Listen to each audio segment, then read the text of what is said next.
सरकारची पहिली प्रतिक्रिया। मला अतिशय आनंद आहे की एक चांगला तोडगा, मराठा समाजाच्या हिताचा तोडगा आज मंत्रिमंडळ उपसमितीने काढला आणि त्यामुळे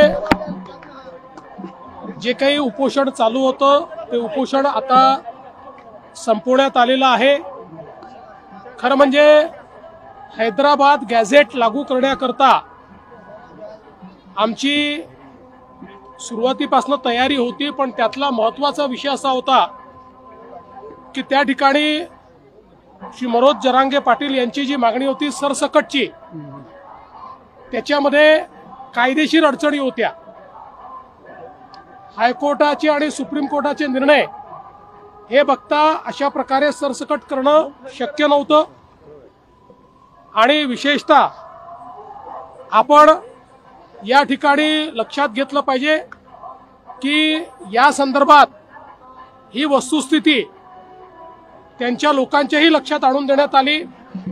मंत्रिमंडळ उपसमितीची त्यांच्या जी काही त्यांची टीम होती त्यांनाही हे लक्षात आणून दिलं की आपल्या कायद्याप्रमाणे आणि देशाच्या संविधानाप्रमाणे आरक्षण हे समूहाला नसतं, ते व्यक्तीला मिळत असतं आणि त्या व्यक्तीने ते क्लेम करायचं असतं आणि म्हणूनच अशा प्रकारे सरसकट करता येणार नाही, ते कायद्याच्या पातळीवर टिकणार नाही। आणि त्यांनी देखील काल ती भूमिका समजून घेतली, स्वीकारली आणि त्यांनी सांगितलं जर कायद्यात सरसकट बसत नसेल तर सरसकट करू नका।